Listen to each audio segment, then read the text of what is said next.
सभी विद्यार्थियों को मेरा नमस्कार। तो देखिए बालकों, अभी जिस पाठ का हम अध्ययन कर रहे हैं वह पाठ है आरोह पुस्तक की, जो कि कक्षा 12वीं में हिंदी अनिवार्य के अंतर्गत आती है। उस पुस्तक का पाठ तुलसीदास, और तुलसीदास के पाठ के अंतर्गत हमने कवितावली इसका अध्ययन कर रहे हैं, और इसके प्रथम पद्यांश का अध्ययन हमने पिछले भाग में कर लिया है। यदि आप उससे वंचित हैं तो निश्चित रूप से पिछले भाग को भी देखिए। वैसे आपकी सुविधा के लिए मैं उसका लिंक आई बटन में और डिस्क्रिप्शन में दे दूंगा, वहां जाकर के भी आप देख सकते हैं। तो पिछले पद्यांश में जो बताया था उसमें बताया था कि इस संसार में व्यक्ति जो भी कार्य करता है, अच्छे बुरे ओछे नीचे जो भी कार्य करता है वो सब पेट के लिए ही करता है, जबकि पेट की वास्तविक आग प्रभु श्री राम की कृपा से ही मिट सकती है। इस तरह की बातें पिछले पद्यांश में हमने पढ़ी थी।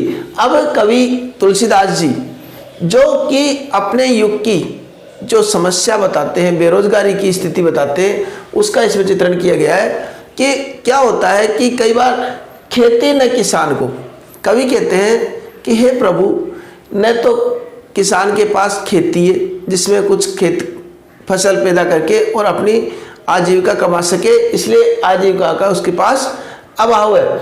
भिखारी को न भीख और न भिखारी को कोई भीख है, और बलि का मतलब दान, कोई भीख दान दक्षिणा कुछ भी उसको नहीं मिल पा रहा है। बनिक को बनिज और व्यापारी को, बनिक का मतलब बनिए को, और बनिए का मतलब व्यापारी, और बनिज का मतलब व्यापार, और न व्यापारी को कोई व्यापार मिल पा रहा है। न चाकर को चाकरी और न नौकर को नौकरी मिल पा रही है।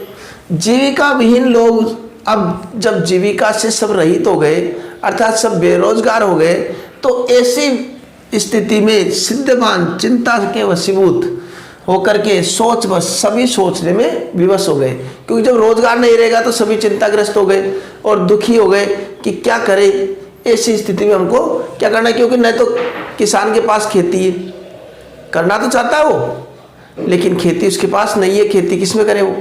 दूसरी, भिखारी को भीख या दान दक्षिणा कुछ नहीं है, क्योंकि लोगों के पास आय का स्रोत ही नहीं है, तो दूसरों को क्या दान देंगे वो। और व्यापारी को व्यापार नहीं है, और चाकर को नौकरी नहीं है, और इस प्रकार चिंता से जीविका वहीन लोग चिंता से ग्रस्त होकर के दुखी हो गए हैं। और क्या कहते हैं, कहे एकन सो एक, कहे एक एकन सो, कि एक दूसरे से जाकर के कहते हैं, कहिए एक एकन सो, कि एक दूसरे से जाकर के कहते हैं। क्या कहते हैं, कहाँ जाए का करी, क्योंकि जब इस प्रकार की पीड़ा होती है, किसी के सामने दुख होता है, तो अपने मिलने वालों से वो उस दुख को जाहिर करता है। तो सभी लोग जाकर के आपस में एक दूसरे से कहते हैं कि भैया इस स्थिति में क्या करें, हमारे पास रोजगार नहीं है, कहाँ तो जाए और क्या करे। तो उस बात का उन्होंने वर्णन किया है। वेदों पुराण कही, और वेद और पुराण भी इस बात को कहते हैं। अब देखो महत्वपूर्ण बात बता दी, वेद और पुराण भी इस बात को कहते हैं। लोकहु विलोकित, और संसार में दिखाई भी देता है।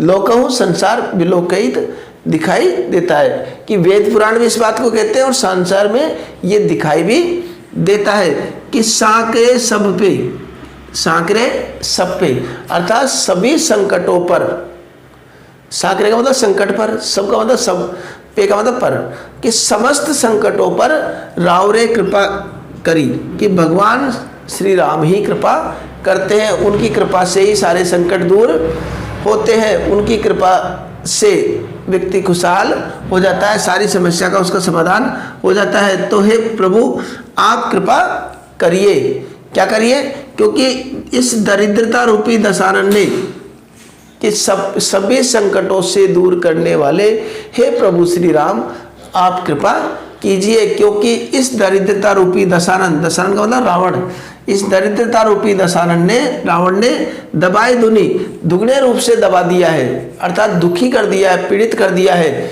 दीन बंधु हे दीन बंधु, हे दीन बंधु श्री राम आप अब हम पे कृपा कीजिए, क्योंकि इस दरिद्रता रूपी रावण ने हमको दबा करके अत्यधिक पीड़ित कर दिया है। दुरित दहन, क्योंकि इस पाप की आग में देख तुलसी आकर, कि संसार में इस प्रकार की जो पाप की आग फैल रही है, इसको देखकर तुलसीदास जी बहुत दुखी हो गए, हाय हाय कर रहे हैं, अर्थात दुखी हो गए। हा का मतलब हाय, तौबा जैसे बोलते हैं ना, तो उस प्रकार वो अत्यधिक दुखी हो गए हैं। इसलिए प्रभु से प्रार्थना करते हैं कि हे प्रभु, अब तो आप कृपा कीजिए और हमारे इन संकटों का निवारण कीजिए। तो यहाँ पर उस बेरोजगारी की, आजीविका की समस्या को इस पद्यांश में कवि ने स्पष्ट रूप से बताया है।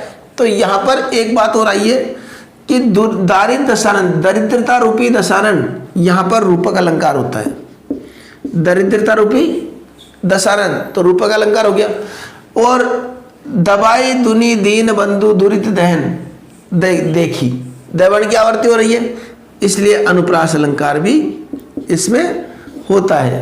ठीक है, ये इसके हमको जैसे जानकारी पूछे, अलंकार पूछे तो किताबों से संबंधित अलंकारों की जानकारी हमको होनी चाहिए। तो यहाँ पर रूपक और अनुप्रास अलंकार होता है। और इसके अलावा यहाँ पर भी देखिए, राम रावरे कृपा करी, यहाँ पर भी हमारे अनुप्रास अलंकार है। और अन्य जो विशेषता है वो भी विशेष में मैं बता दूंगा। अब ये जो बात है, ये छंद में कौन सा छंद है? ये पूरा पद्यांश ही हमारा कवित छंद में लिखा गया है। कौन सा छंद? कवित। और इसके पहले का जो कि उसकी विशेषता की पेट की आग के लिए सब कुछ करते हैं, वो भी कवित छंद में लिखा गया है। और कवितावली का ये भाग है, उत्तराखंड का भाग है, तो उसमें से यह अवतरित है। अब इसके बाद में सवैया आता है। सवैया भी एक छंद है, इसके विशेष में हम लिखेंगे सवैया छंद का प्रयोग किया गया है। अब सवैया में क्या बताया गया कि कवि मानते हैं कि मुझे, देखो अहंकार जिसके मन में आ गया, अपनी जाति पर घमंड आ गया, अपने धर्म पर घमंड आ गया, तो वह व्यक्ति दूसरों की परवाह ज़्यादा करता है और चिंता में ज़्यादा रहता है। लेकिन जो निश्चिंत रहता है, जिसने अपने आप को प्रभु को समर्पित कर दिया, उस व्यक्ति के मन में बिल्कुल अहंकार का या किसी बात की कोई परवाह नहीं रहती है। तो वहाँ पर कवि कहते हैं कि दूत कहो, कि अब कोई चाहे मुझसे दूत कहो या अवधूत कहो या सन्यासी कहो, कोई फर्क नहीं पड़ रहा। राजपूत या राजा का पुत्र कहो और जोलाहा कहो कोई, या कोई जोलाहा कहो, कुछ भी कहो। क्या कहो? कि दूत कहो, अवधूत सन्यासी कहो, या राजपुत्र कहो, या फिर जोलाहा कहो। कहूँ कि बेटी से न बेटा ब्याह, मुझे किसकी बेटी से अपने बेटे की शादी करनी है? क्योंकि ये तो उस मामले में देखा जाता है कि कोई रिश्ता, नाता, जाति सब ये उस मामले में देखा जाता है कि किसी की बेटी, भाई वो नाराज हो जाएगा तो अपनी बेटी मुझे नहीं देगा, अपने बेटे की जो शादी नहीं हो पाएगी, इस प्रकार की बातें तो वो सोचते हैं जिनको इनका बात का डर रहता है। मुझे तो अपनी बेटी की शादी कौन सी अपने किसी की बेटी से अपने बेटे की शादी करनी है, इसलिए मुझे तो इन बात की परवाह है ही नहीं।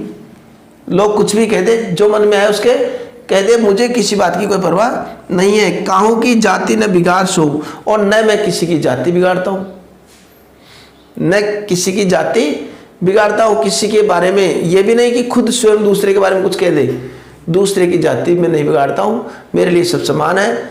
और कोई मुझसे कुछ कहे तो उसका भी मुझे फर्क नहीं पड़ता है। तुलसी सरनाम गुलाम हूँ।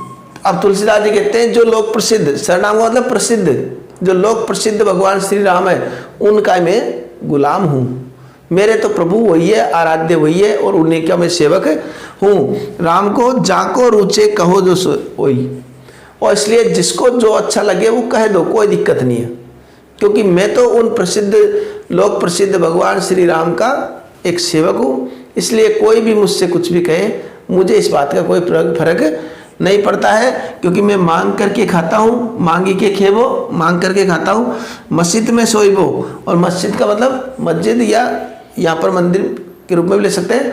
तो मस्जिद में सोता हूँ, मांग के खाता हूँ। लेबे को एक न देबे को दो, और न किसी से लेना न किसी को देना।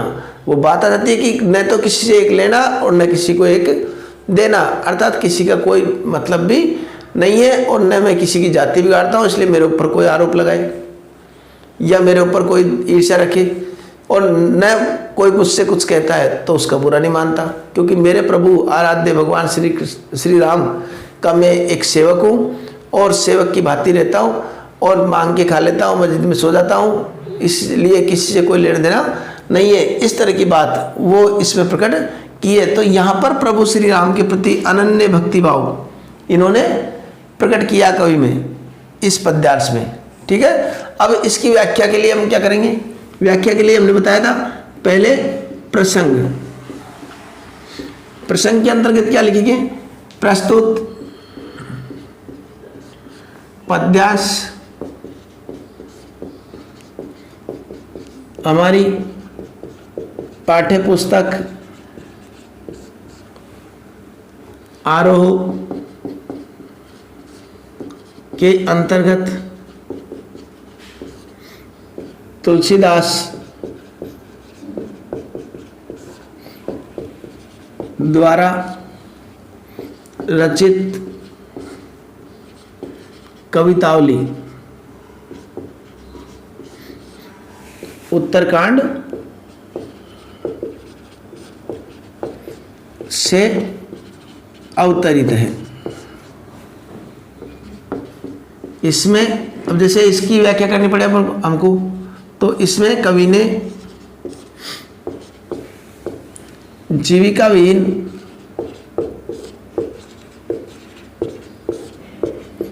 लोगों की पीड़ा को प्रकट किया है।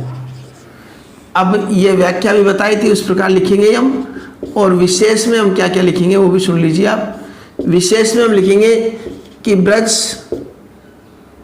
और अवधि, ब्रज मिश्रित अवधि भाषा का प्रयोग,